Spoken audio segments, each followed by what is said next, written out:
go ahead and call the meeting to order. Roll call. We'll start with our virtual guest. Virtual board. Do we have the little saucer? Troy Stetson present. Okay. Stacy Popovich present. Mike Kresmian present. We have one vacancy and Kelsey is still on. I will excuse Kelsey. She is at boot camp. What does she do? She joined the military. Oh, So she is oh. at boot camp. Okay, so but she's not currently. She would normally be sitting right over there next to Stacy. No, I see that, but what is her title? Like, is she? Oh, she's the secretary. Okay. Thank Do we you. need a second for that? Yes. Okay. Do I have it? Troy, since you're kind of the. Second, Troy? Sure. All right. All in favor? All in favor? Aye. All right, so moving on. Approval, disapproval of the agenda. I'll make a motion to approve the agenda as posted. I have a motion to approve the agenda as posted. Do I have a second? I'll second. And a second. All those in favor? Aye. Aye. Any opposed? Hearing none. Moving on. So welcome and remarks. So if we go ahead and stand for the pledge. Pledge over the I feel like it switches every time. Yeah. All right, so pledge allegiance to the flag of the United States of America and to the republic for which it stands, one nation, under God, indivisible, with liberty and justice for all.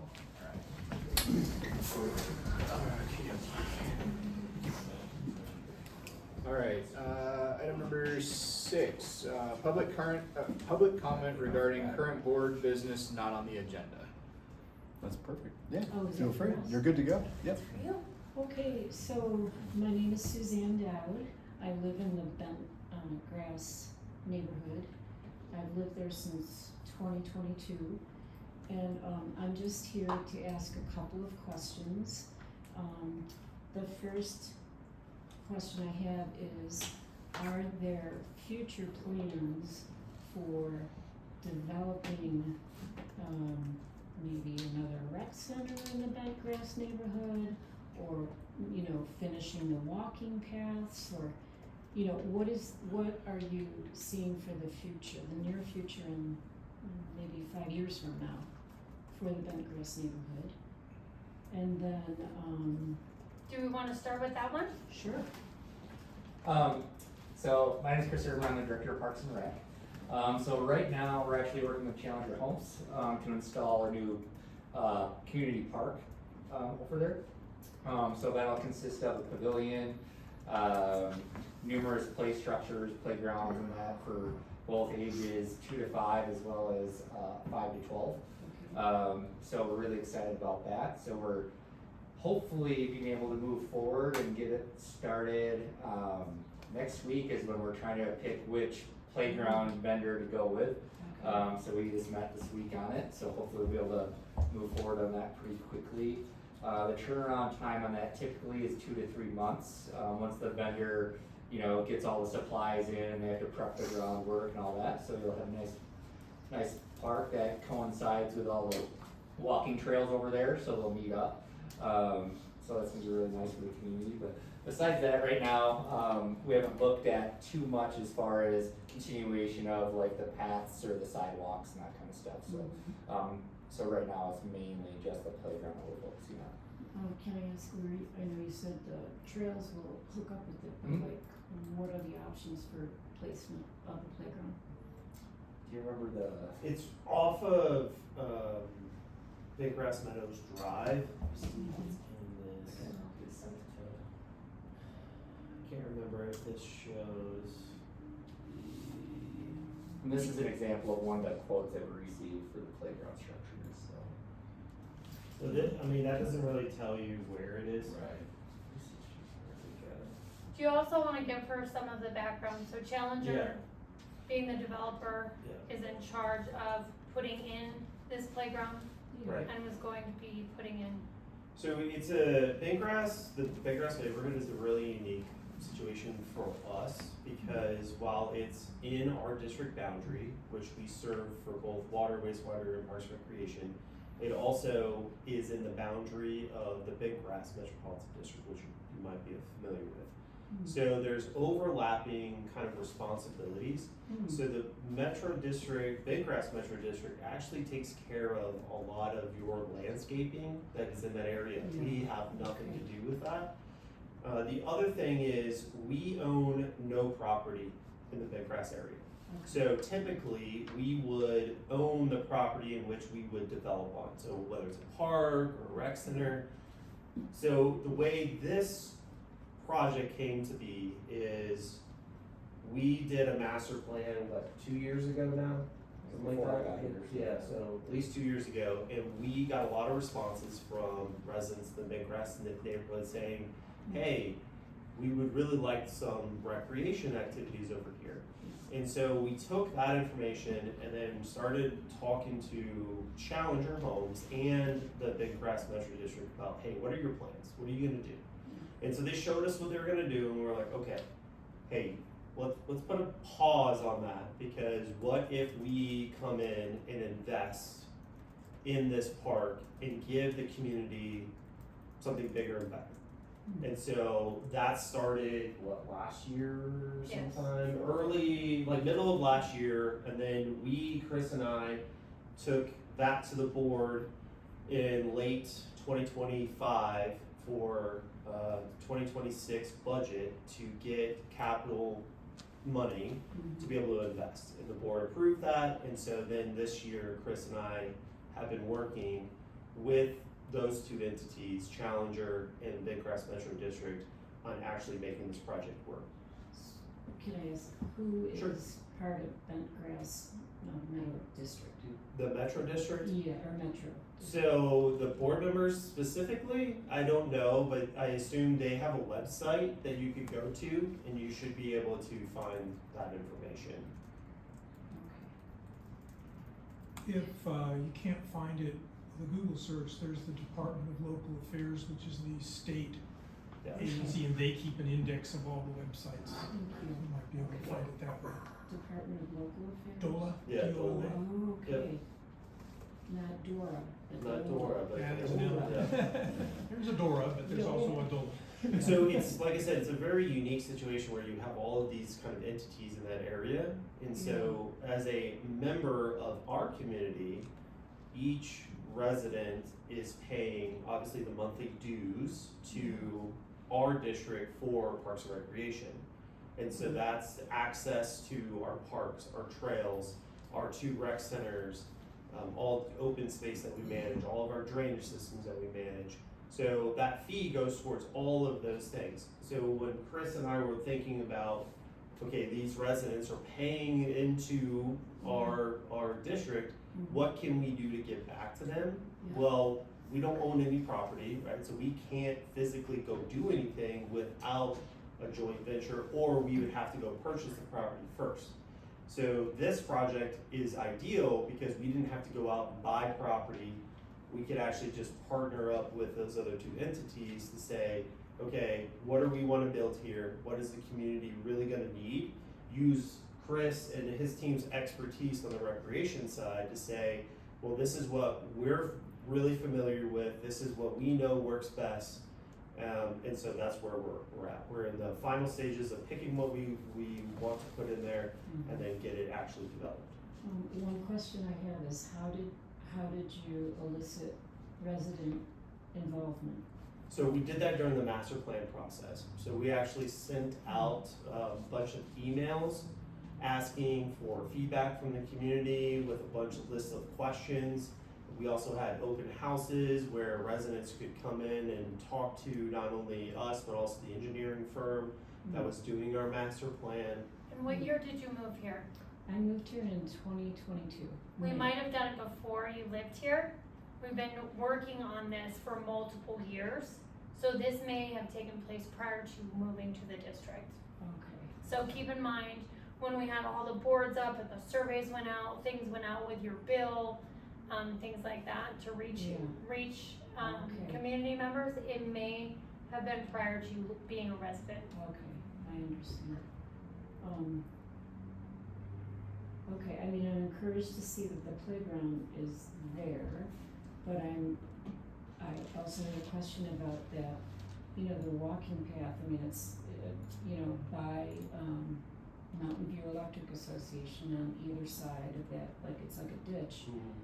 But are there any plans to develop that, like, into a real walking trail, like So you that have goes on the back other to what I was side? saying is, we don't own any of those paths. That's Mhm. actually owned by either Challenger or Bent Grass Metro District. Mhm. So while we can give feedback to them, Mm. we have no say in what they actually are putting in because we don't own that property. Whereas all the trails that are on the other side of the road, Yeah, we own all of those. oh, okay, so then where does the money that we're paying for the parks and recreation, that all goes to the other side? It all goes, basically? it also goes to both of our recreation centers. It Mhm. also goes to all of our drainage systems that are within the entire district.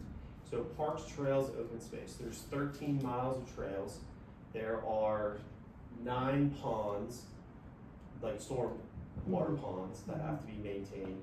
So that fee is not just about the trail system that's over there. It's all of the things that we do throughout the entire district, including these 2 large facilities. Okay, because okay, I'll take that. And then, are there any plans to develop this rec center into a bigger, rec center, like on the other side of the road, on the east side? So we just signed off on a feasibility study to figure out what direction we want to go with that. So currently, Kimberly Horn, who's actually has some representatives here today as well, are working with us to, again, they'll be sending out surveys and reaching out to the community to get their input on our best way to proceed. Because as our community continues to grow and our district continues to grow, we all realize that the community centers are way too small for the growth that we're taking. So right now, their feasibility study is looking at, does it make more sense to expand the current recreation center east, which is, you know, down the road, or does it make more, and that could potentially buy us 5 to 10 years to where then we can build a much larger community center, you know, that'll serve the needs of a lot more people. So we're just kind of waiting for this. Literally, they just did their first site walkthrough last week. So it's very new, but hopefully soon, you know, we anticipate, I believe it was in October, to get the results of all that, their work. Okay, So, yeah. alright. And then is the budget, is that open for public viewing? For Your the operational budget? recreation center, or you're talking about just in Well, general? In general, I guess. I mean, cause we pay a $75 fee. There are 308 homes, you know, so it's about $23,000 a month. And we just wanna know what we're getting. I understand the wastewater and the water and the streetlights and stuff like that. I can see it on the bill outlined every month. But I just wanna know where that money is going. Sure. Yeah, that makes And sense. I think the residents do too, Yeah. so. I can work with you to get your email address, and then I Okay. can share our public-facing financial documents with you, Yeah, and you can then ask me directly any questions, you know, since I'm the director of I'd finance. appreciate that. Yeah, I'll of just, course. write down that email. And also note that the budget is on the website under, give me just a second, sorry. It's okay. On the main page, if you click on government and then you scroll down to budgets. Okay, thank you. I also found the Bentgrass URL for you is bentgrassmd.colorado.gov. And John, I was surprised to see .colorado.gov. Do a lot of metro districts get those? A couple of them do. It's a free website that the state provides for if, yeah.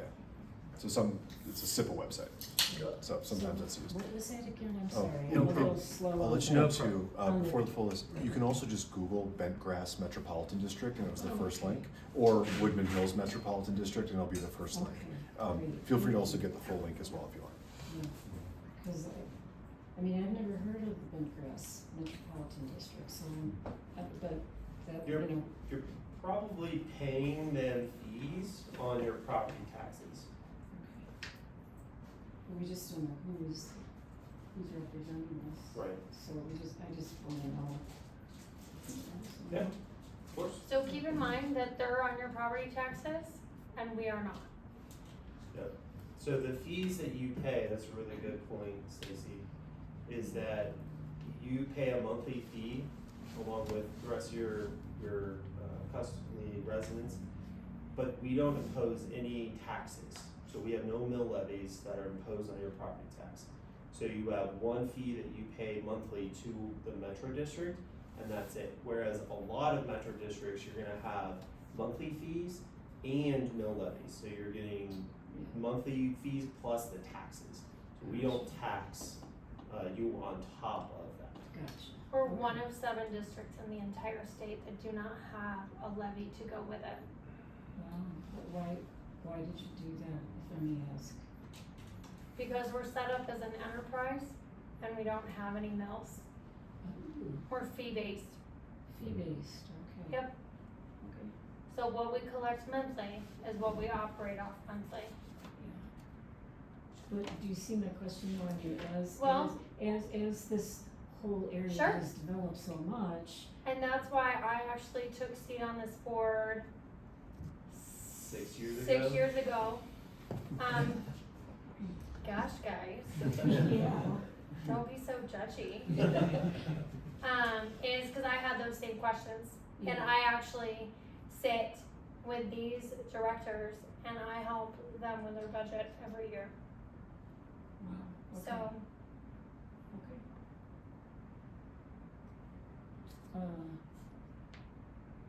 yeah, okay, and I already asked, I think you asked, or you answered it about how to find out the times of the meetings, we just look at the agenda.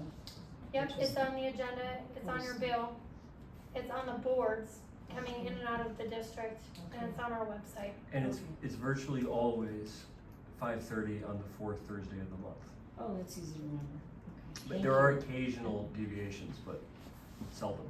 Okay, and it's open to the public, like, I know Always. a couple other people had questions and I'm like, well, I can go and just, and see, but I know they'll probably wanna come too, so, And they We'll be can here reach next- out to the district Yeah. office. yeah, We have our phone numbers on there. My staff, myself, we're always open. I mean, honestly, the other directors as well okay. are available, but you can call the main office first, ask whatever questions, and then we'll make sure either we answer it for you or we get you to the right person. Gotcha. So don't feel like you have to just come to the board meeting and get the answers. We work for the community. So we're here for you. We wanna make sure that you get the answers that you want. Gotcha, okay, Our emails are also there. okay. Yep. So you've done everything you can to make it pretty easy for us to find it. It's basically, Well- We that's how tried. that's how I would feel if I was sitting in your seat. And statutorily, it's required, It's Yeah. like, so, it's required by law. Okay, So having access to the budget, the board, the metro district, all of that stuff, it's a transparency requirement with the state of Colorado. okay. Well, those were the questions I had, so if you wanna meet in peace, I You're more than welcome to You're welcome to stay. stay. is that okay? Absolutely. It's a public meeting, feel free. It's a public meeting. All right, I'm retired. Trust me, I always hear things that are set aside and I'm thinking, wow, I didn't know that. So, you know, it's good to stick around and just listen. Yeah, I mean, you showed up early and you found out you're getting a park. I know, see, And it's in color. I know. Carter doesn't always bring us everything. I knew that So was it's coming. your lucky night. Cause I provided Some- the document. Yeah, sometimes he only gives us black and white images. Same with So- mine, for the district. That- Yep. Read. Mhm. When you want it in color, you let me know and I'll show it. Yep, Okay. Well, thank you. You're I welcome. appreciate it. Sir? I don't really have anything more, thank you. Carter's gonna take care of me. well, thanks for coming. It's always interesting. Alright. Anyone else public comment? Perfect, moving on. Moving on to the consent agenda. So the items on the consent agenda, listed below our group of items can be acted on in a single motion, voted on by the board. An item may be removed from the consent agenda to a regular agenda by any board member. Items on the consent agenda are then voted on in a single motion, second and voted by the board. Everybody seen the consent agenda, yes? Troy? Can you hear me? Yeah, you can hear me. Yes, I've seen it. Okay, I'll make a motion to approve the consent agenda. I sent the executive members today, questions that I had on it, and they all responded, so, Did you want to go over those questions? sure? so do we need to pull that then? We can discuss it for you. Okay, we can just, Okay. okay. You want me to pull it up? No, I can read it. Okay. No, I You really don't. are angry. I'm sorry. I should have brought food. Yeah, remember for next meeting to feed me. Peanuts in the car. No, it's fine, it's fine, I think I have gum, it's fine. So I sent, after reading through my board packet, I had 2 questions for Carter. One of them, I had a question on the late fee collection. It just seems like we're collecting a lot in late fees, so I wasn't sure if there was something happening in the district that I didn't know about. And then the other question I had for Carter was, we're 50% expensed, and we were only 5 months in, so does that mean we've overhired? Are the benefits higher than we estimated? Because I know that, because in my real life job, for the community that joined us, this is what in real life, I sit where Carter sits for a fire department. And so I do know that in real life, you don't get the benefits until after budget season is over. And so I don't know if there was a miscalculation due to an estimate coming in versus an actual, that kind of thing. So that was my question for Carter. The next set of questions I had was for Chris. If we were updating the playground at Horseshoe, and I think the grounds look great. I got some feedback from a brand new coworker of mine that lives in our district. We've seen way worse. As far as tall grass or the mowers breaking and things like that. The bar is low. No. Right now, I'll take any win I get. No, I think the mowing looks fabulous, especially along Eastonville, which is typically where a lot of our complaints come from because Eastonville is so busy. You know, did we just not choose the correct mowers as far as the mowers keep breaking? Like, I feel like we just bought mowers and I feel like they should be breaking already. And then, the last one I had was for our attorney on the license agreement. As far as, did we have a concerned homeowner? No, so the homeowner had an attorney.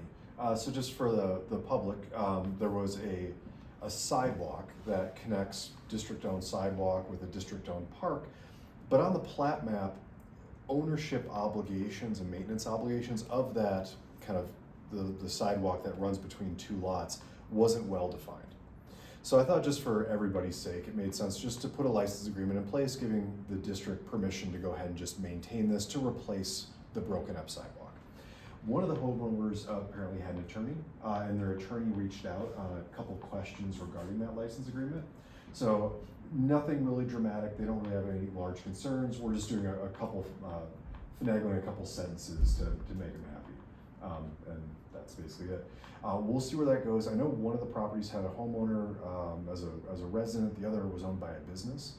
I don't know if you've heard responses from. I've talked to the business side, well, I've talked both sides numerous times, but, so they're a conglomerate that oversees properties all across the country. And I'm starting to have a feeling that they may be kind of like a slumlord property conglomerate. So they're very difficult to track down. They just went under new ownership because the previous one had so many issues.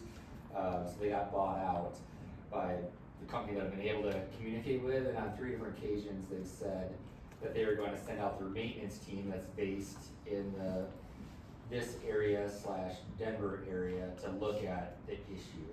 And essentially the issue right now for the property damage is the one side of the sidewalk that they own has a huge tree. The roots are going underneath the fence, have bowed up the sidewalk about 6 inches, so it's a huge tripping hazard. Continued on underneath the member of our district's property and is damaging their fence. So they want it taken care of, but we're not getting any results from the property management side of things to help address the issue. So there's been 3 different conversations over the past 2 weeks I've had with their property management company, and all 3 times they said they were gonna address it within 2 days and get their maintenance crew out there to take a look, and none of that's ever happened. So that's where we stand as of today. Okay. So.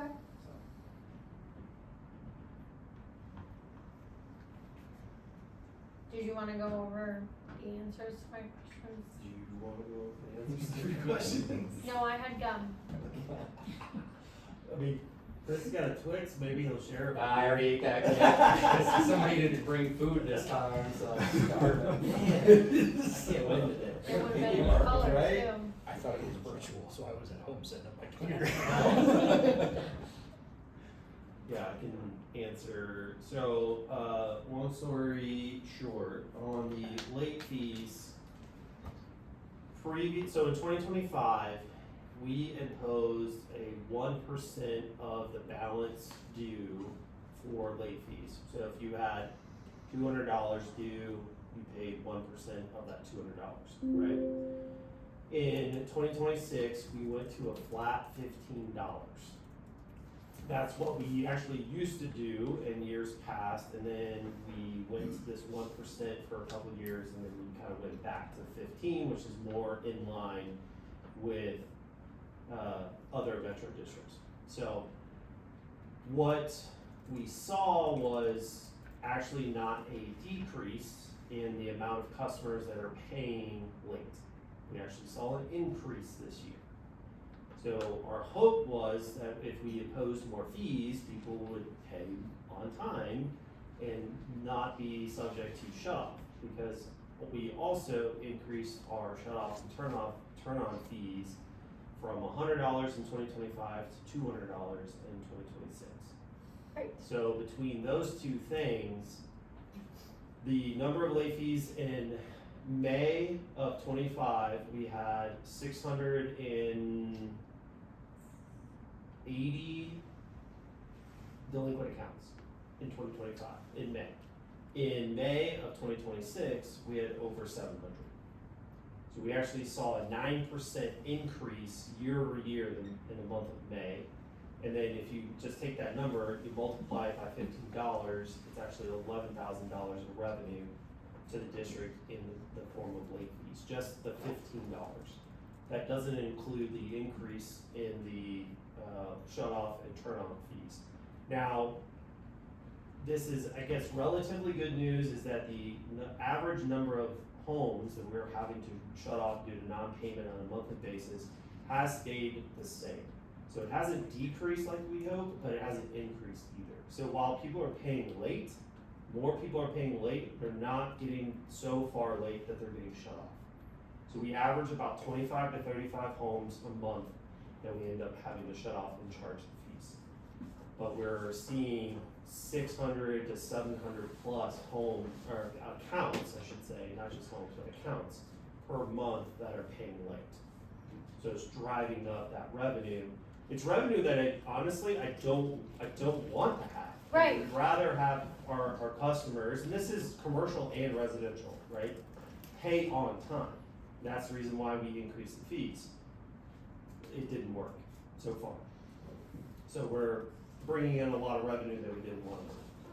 Okay, that's why it was concerning, cause I know that the name of the game is not to operate off late fees, and so I just Yeah. was curious as to Right. why Yeah. that was happening. And then the other one about employee benefits. So it was actually a really good catch on your part. Appreciate you actually finding that.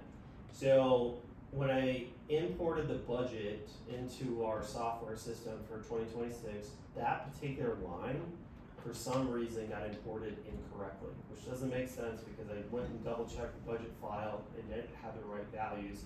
So I actually went and did a full review of all revenue and expense lines for all enterprises to ensure there were no other errors. So I did a budget adjustment for the benefit line and updated that and then sent those documents over to you. So we're actually went from, being well over 50% through the month of May to we actually now have over 70% remaining for the year. So we're well within budget based off the actual budget that should have been in there. And that's all been corrected and will be on the corrected financial statements moving forward. Cool. Thank you. Yep.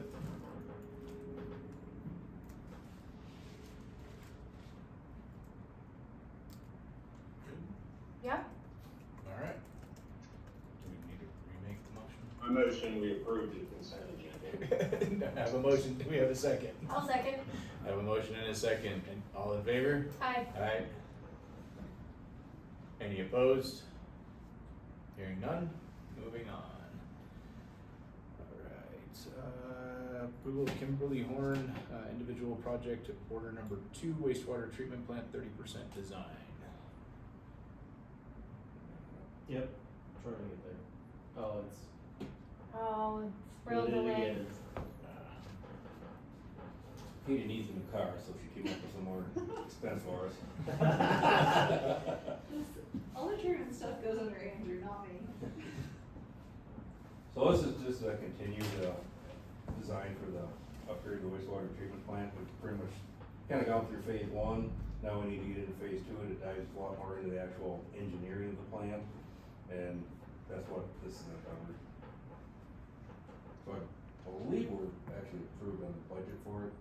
Yeah, based off the amount that was approved in the capital budget for wastewater, we're well within budget to finalize phase 1 and start phase 2. So we won't need to come to the board for any kind of budget adjustment. We would just need the board's approval to move forward with this 30% design. Alright, so we're looking for a motion to approve the 30% design. I'll make a motion to approve the 30% design. I have a motion, do I have a second? Second. There's a second, alright, all those in favor? Aye, Aye. Aye. any opposed? Hearing none, motion carries, moving on. Consider approval for extraterritorial, wastewater agreement with Waterbury. So this is a pretty straightforward extraterritorial wastewater service agreement with the Waterbury development property that exists within the boundaries of formerly known as Four-Way Ranch number 2 and is now Waterbury Metropolitan District. We reviewed this at the last meeting. Wally's had a chance to now review this as well. I apologize for not getting this to you prior to the last meeting. Was there any other concerns? I know we went back and forth on it. I don't think there was anything else to add. Okay, so with that, enterprise directors had a chance to review. Troy, was there anything else from this agreement from last meeting? Other than Wally needed to review it? No, I think we were good, other than, he still needs to review it. We said we wanted to hear his recommendation after reviewing it. Okay. Can I ask a question about this? Mm-hmm.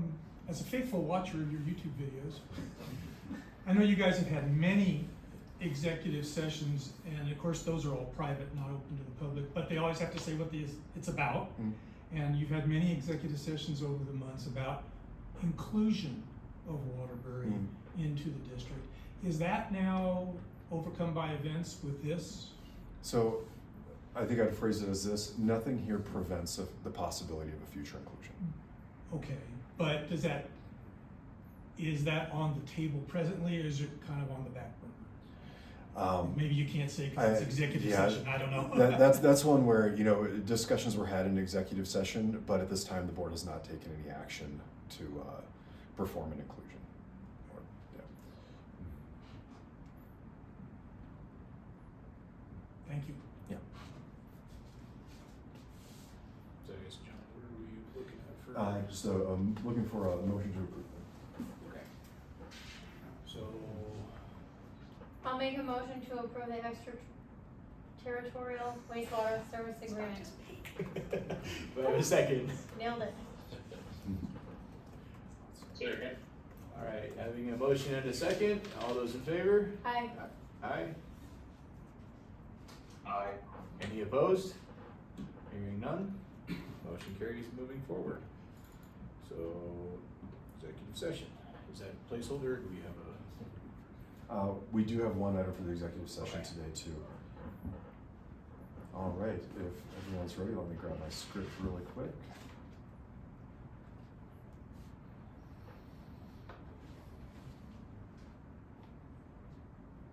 The joys of working off a half-functioning laptop.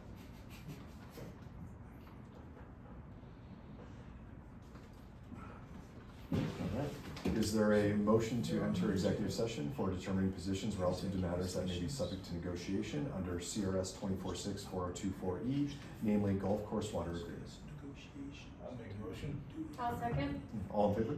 Aye. Aye. All right. The unanimous motion carries. The delay always makes me laugh. A horseshoe at the end? Let's go. No. All right, so out of executive session into item 11, items unfinished from previous meetings or other business. Nothing. Anything? Gone. Moving to 12, looking for a motion to adjourn, if there's nothing else. I'll make a motion to adjourn. I have a motion. Motion to adjourn. I'll second. Yeah, a motion and a second, all in favor? Aye. Aye. We are adjourned. Aye. Thanks, All Eric. right. Thanks, Troy.